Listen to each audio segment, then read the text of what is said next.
got spray all over this too. Hey, sorry about that. I wish you didn't have a cool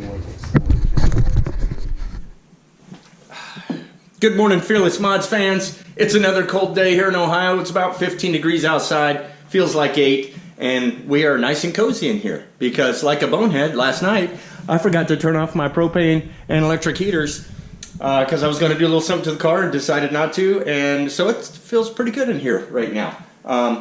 Not looking forward to that electric bill. Today, what we're doing, we're shifting gears, like I said, over to that green S13. We're going to try to help him out with his overheat problem somewhat. Got the aftermarket radiator. He has his built 2.4 liter 4-cylinder that is in there and is just ready for turbo, so we can start putting the power to the back wheels. First things first, I'm going to go ahead and put a radiator pressure tester on there, pump that up and let that set for the next couple hours while I go run those errands, and then I'll bring you up to speed with what some of our actions are going to be. Spoiler alert, probably going back for the thermostat for starters. Alright, so we had a engine control fuse where we've got our fan tapped into there. That was blown, so we replaced it and it didn't do much. But here's what we're seeing with the thinking that the PCV system needs help. We've got,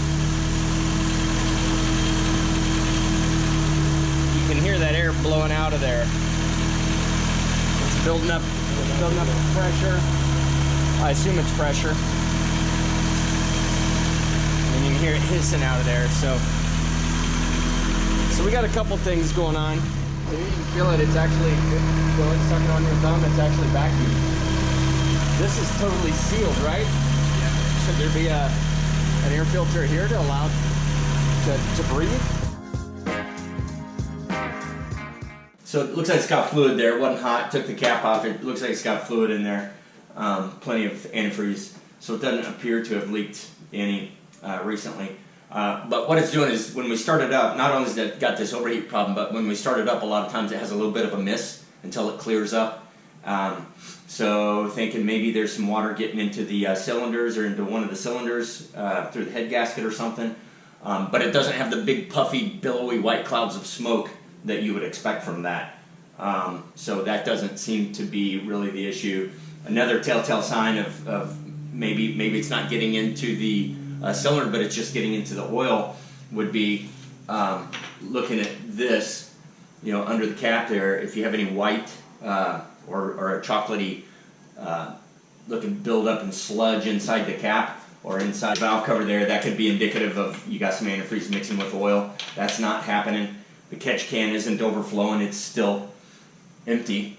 And the other thing is to just check the oil dipstick and see how the oil looks, and it looks fine. So I don't think that there appears to be any water getting into the oil. So what I'm going to do is just go ahead and put this pressure tester on here, and we will pump it up.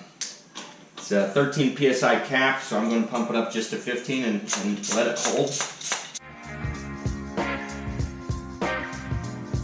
So this has sat for a while and has dropped down. It's almost down to 5 psi.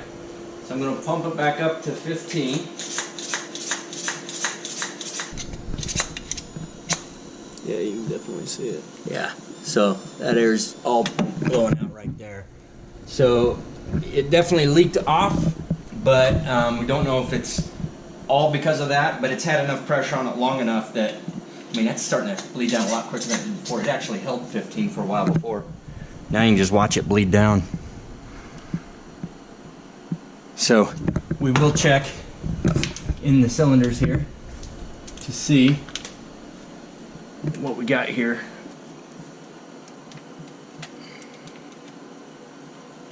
The good thing is it looks dry to me. That's the top of your piston.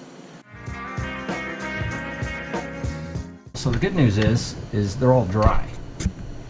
They may have a little bit of carbon buildup on them from running rich or something, but at least they're dry. So for now, it appears that our leak that we're getting is just coming out of the hose clamps. So we'll tighten all those down. Going. Yeah, it shouldn't go. Yeah, it's already down to 8. So it should. And that explains why sometimes, honestly, whenever we're getting the overheating, we're getting, see, it's still got the fluid. When we're getting the overheating, sometimes you open this up and you can smell hot antifreeze, like antifreeze on something that's hot. This thing gets really hot, and if it's coming out on here and we're seeing little droplets all over, remember? Yeah.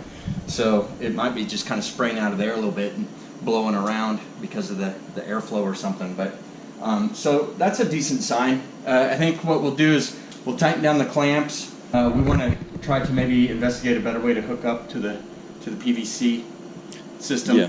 as opposed to positive crankcase ventilation, which would allow it to escape. It seems like it's kind of holding it in there. So we want to investigate that a little bit. You know, we showed you how we put the little hole in the thermostat, or took the little brass tab out of there so it could have a little bit of water trickle through. Even though that bolt is right there, it seems to still just trap air up in here. So we definitely have an airlock situation going. It's behind the thermostat. Take that thermostat out and drill some holes further around the perimeter, like maybe 4 1/8-inch holes. That way any air that is trapped in there can get out. And the rapid temperature fluctuations could be entirely because 1 second you have air behind this and it doesn't read the same as having hot antifreeze behind this. And we have gotten the another thermostat that we put in it. We drilled some holes around it with the idea that hopefully we can keep the air from trapping behind it. We also went back down from a 180 to a 170 thermostat, so that hopefully it just doesn't hold as much hot water under pressure behind it. But we've obviously got to figure out how to burp it from behind there.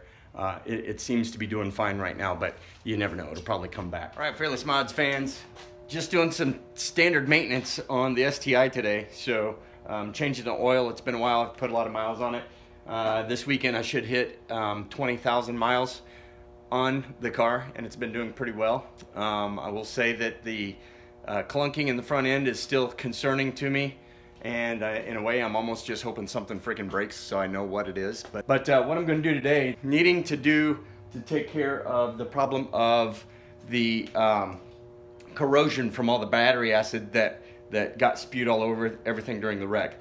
And while I was doing the oil change and I have that bottom pan off of there, I decided that it would be a good time to go ahead and get the garden sprayer, fill it up with some baking soda and water, and get a good rich mixture of that and spray it all around up underneath the engine while I can get to those spots, and then go ahead and spray it all over the top as well, everywhere I can get to that might still have battery acid residue there that's corroding stuff and will continue to over time. So I'm going to go ahead and put the oil in it. I'm going to drop it down. I'm going to push it outside and go ahead and do that with the garden sprayer, and then get the pressure washer going and spray that all off just as a preventative measure for that battery acid.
Look at what the battery acid is doing when I add this stuff to it.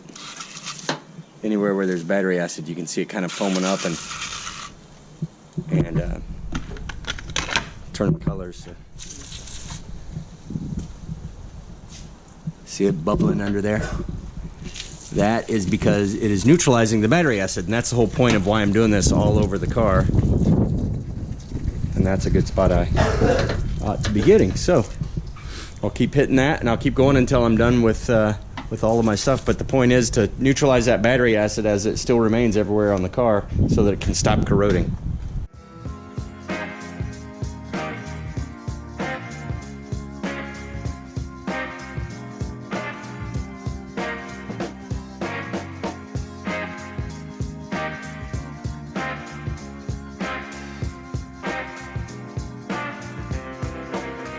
there you have it. We have gone ahead and gotten it completely baking soda down, both with the liquid baking soda solution as well as the powder to just sprinkle all over thing and just give it one big huge dousing.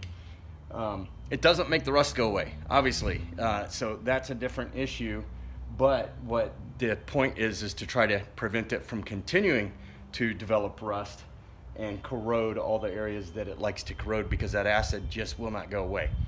So would have been something really cool to do and a smart idea earlier on in the process, like when it was still completely wrecked and we hadn't fixed all that stuff yet, perhaps, but better late than never. That idea came to me, actually it came to me fairly early on by some folks that were giving suggestions, but I just never got around to it. So at least we finally have now. So super unexciting, but this is what you get. At least I hope it gives a tip to some of those folks that are out there trying to battle different problems with battery acid all over their stuff that just keeps corroding. Next still is to work on the, get some work done on the Trans Am. It's got a completely dead battery at this point. At least we got it out. That and the motorcycle when it was a little sunny earlier, and just took them around the block. Feels good to get the cars going again. But unless I decide to get into this suspension problem sooner rather than later, next plans are that green S13. So we've got a dyno day with Dynasty down in Louisville, Kentucky, and we're going to be April 29th and 30th. So we've got the Haltech Elite 1000, I believe, standalone ECU for that, and the jumper harness, and we're starting to get all that stuff. So we've got 4 weekends left, not including this one, where we actually have time to put into that and start fabricating that intercooler and the piping and getting that all set up so we can take it down there for the tune. But so we're pretty excited about that. That's going to be where most of our focus is. That's the plan right now. A lot of tinkering, get us through the next couple of months. Unless, like I say, something breaks with the suspension on the Subaru, and then I'll chase after that perhaps. And then start bringing on the bodywork and paint so that we can get both the green S13 and the STI looking the way they ought to look. So anyway, guys, I'm Biff, this Fearless Mods. Please remember to like and subscribe, and thank you for watching. We'll see you later.